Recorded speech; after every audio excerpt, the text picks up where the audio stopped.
धीरे बोलो कोई सुन ना ले।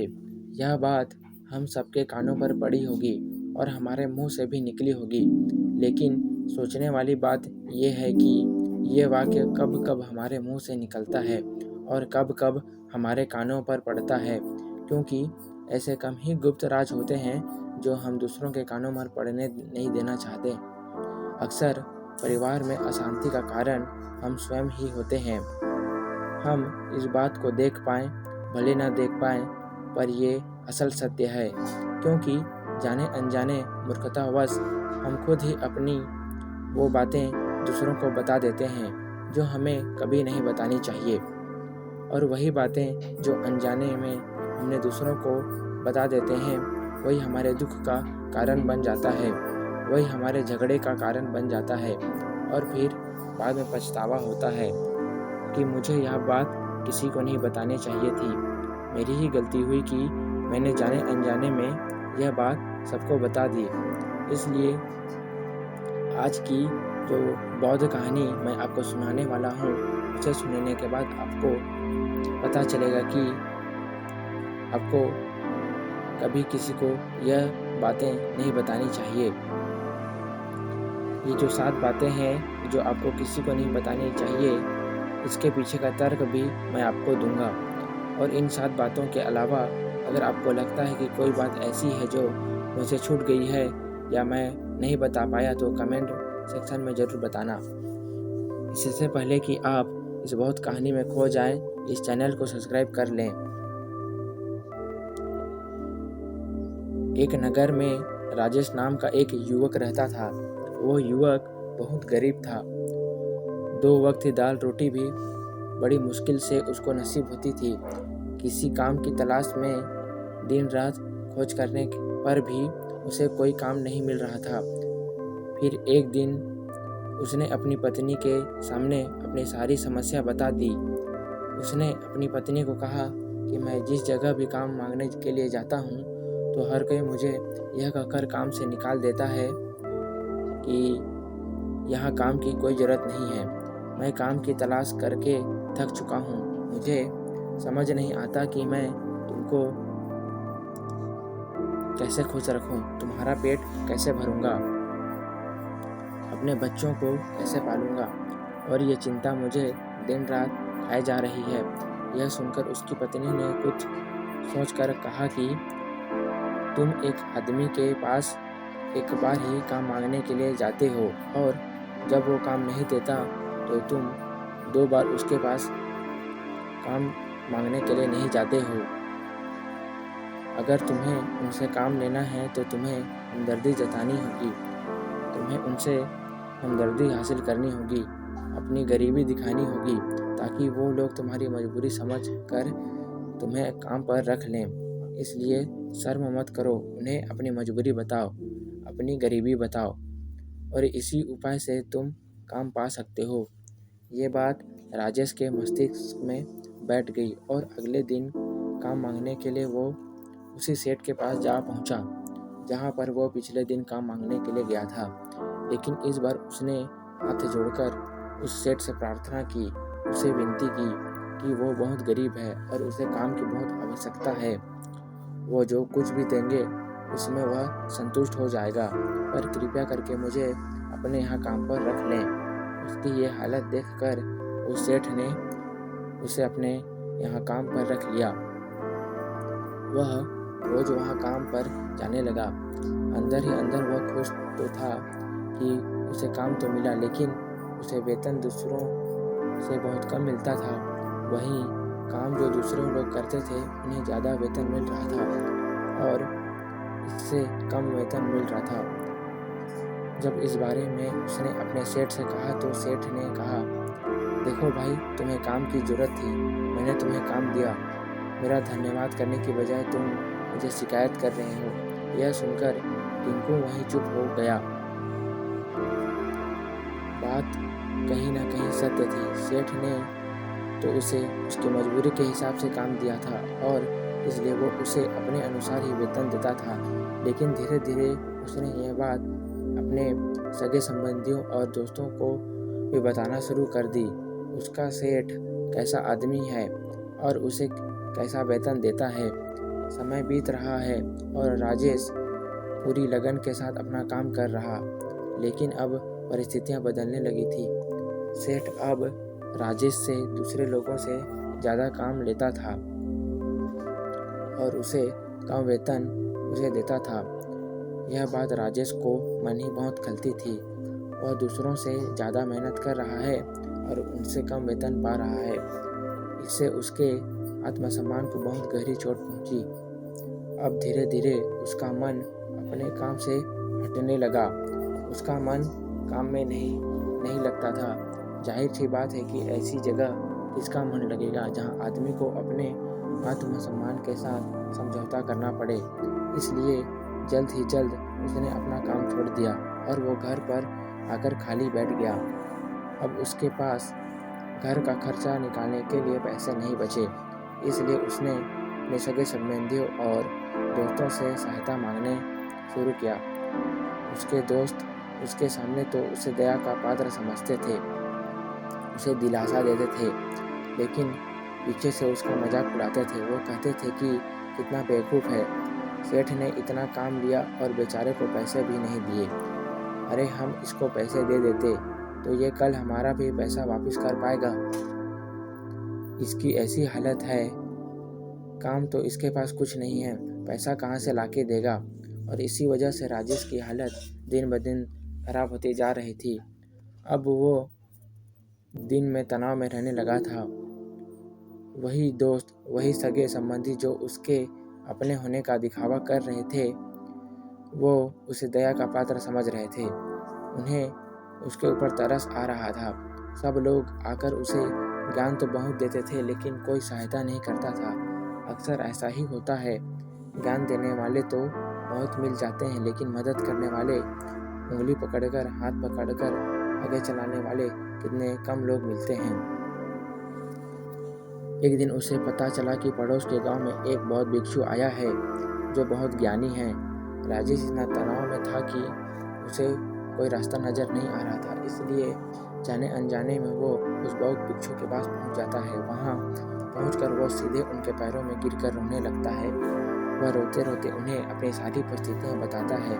उसे बताता है कि किस तरह उसके सेठ ने उसका फायदा उठाया और उसके सगे संबंधी उसके साथ कैसा व्यवहार करते हैं। सारी बातें सुनकर बौद्ध भिक्षु ने उसे चुप कराते हुए कहा कि बेटा, ये सारी समस्या तुम्हारी बुद्धिहीनता, तुम्हारी मूर्खता के कारण उत्पन्न हुई है। अगर तुम्हारे अंदर विवेक होता तो इनमें से एक भी समस्या तुम्हारे मन को दुखी नहीं कर सकता, लेकिन तुमने अपने विवेक के कारण, अपनी मूर्खता के कारण खुद ही अपने रास्ते में कांटे बिछा दिए। आज मैं तुम्हें ऐसी बातें बता रहा हूँ जो भूलकर भी किसी को मत बताना, और इन बातों का अनुसरण करते हुए तुम बाहर से मिलने वाले दुखों को दूर ही कर सकते हो जो बेवजह दुनिया की वजह से तुम्हारे अंदर पनपते हैं। पहली बात जो किसी को नहीं बतानी चाहिए वो है अपनी मजबूरी। अपनी मजबूरी का दिखावा करके दूसरों का दया का पात्र उनकी सहायता लेने की गलती कभी मत करना। हो सकता है कि आज वो तुम्हारी मजबूरी देखकर तुम्हारी सहायता कर दें, लेकिन कल वो तुम्हारा फ़ायदा उठाने से भी नहीं चूकेंगे। और अगर फ़ायदा भी नहीं उठाया तो दूसरों के सामने तुम्हारा मजाक बनाने में वो आदमी कभी नहीं चूकेगा। इसलिए कभी भी अपनी मजबूरी का दिखावा मत करो। अगर घर में 2 रोटी और 2 सूखी रोटी है तो वही खाकर सो जाओ, लेकिन दूसरों के इसके बारे में भनक तक नहीं लगनी चाहिए। जरा आप खुद सोचो, मजबूरी बताने का क्या मतलब होता है। एक इंसान का तो वह दूसरे से सहानुभूति हासिल करना चाहता है या उनसे कोई आर्थिक मदद चाहता है, लेकिन अगर दोनों ही परिस्थितियां आप देखो तो दूसरा आदमी आपका फ़ायदा उठाने से चूकेगा नहीं। अगर वो फ़ायदा नहीं उठाएगा तो अपनी नज़र में तो वो आपको मूर्ख ही समझेगा, बेवकूफ़ समझेगा और दूसरों के सामने आपका मजाक तो ज़रूर बनाएगा। इसलिए अपनी मजबूरी के बारे में कभी मत बताना। दूसरी बात जो कभी किसी को नहीं बतानी चाहिए वो है अपनी अतीत की गलतियाँ और भविष्य की रणनीतियाँ। ज़रा सोचो कि अगर हम अपने अतीत की गलतियाँ किसी दूसरे को बताते हैं तो उसका क्या प्रभाव होगा। वो गलतियाँ ठीक तो नहीं होंगी, जाहिर है, तो उन्हें बताने का क्या फ़ायदा।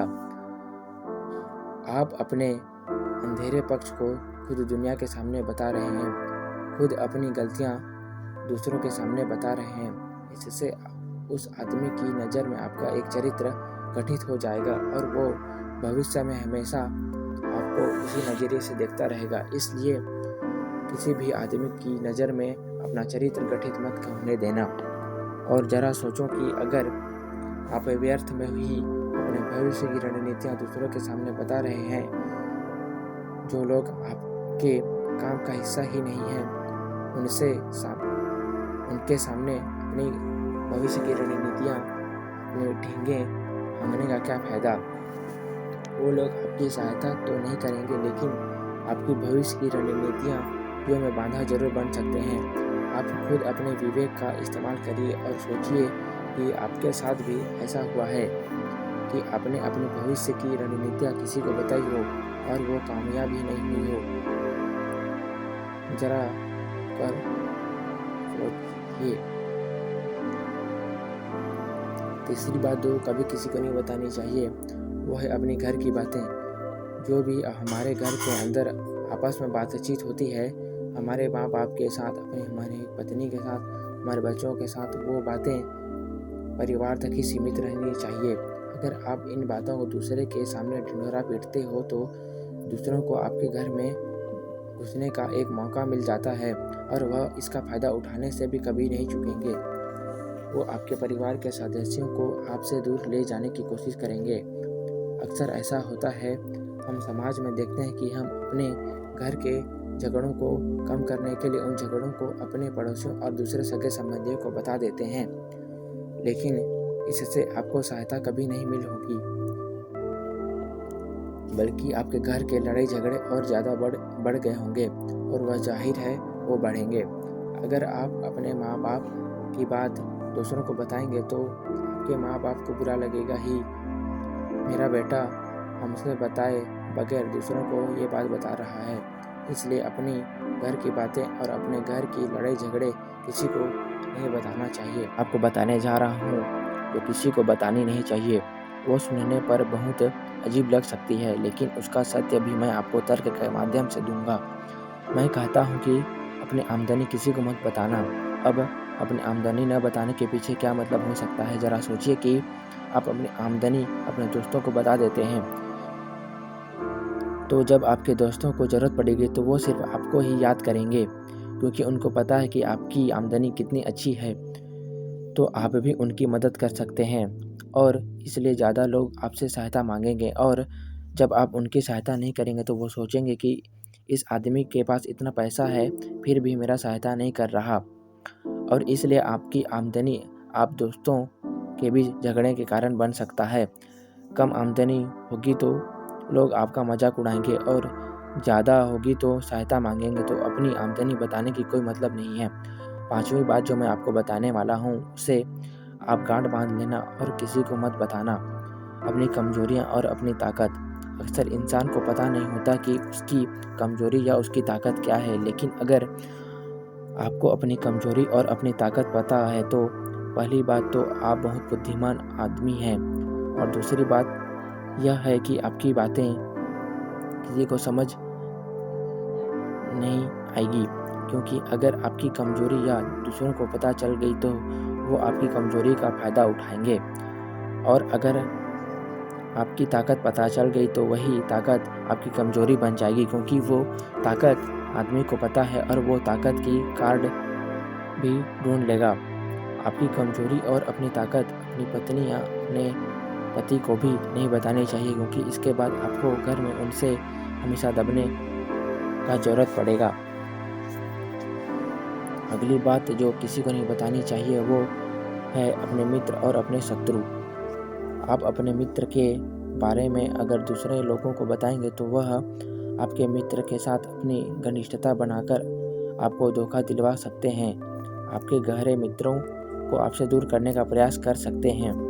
अक्सर आदमी ऐसा नहीं करता, लेकिन आपके दुश्मन ऐसा करने की कोशिश कर सकते हैं, और दूसरी तरफ आपके शत्रु का भी किसी को नहीं पता लगना चाहिए, क्योंकि आज जो आपका मित्र है कल वो आपका दुश्मन हो गया तो वो आपके दुश्मन के साथ ही मिलकर आपको परास्त कर सकता है, आपको धोखा दे सकता है। इसलिए अपने सबसे अच्छे दोस्तों को भी अपने दुश्मन के बारे में कभी नहीं बताना चाहिए। अगली और आखिरी बात बताना चाहता हूँ कि जब तुम दान करते हो तो दान करने के बारे में किसी को नहीं बताना। दान करना व्यर्थ हो जाता है, बेकार हो जाता है।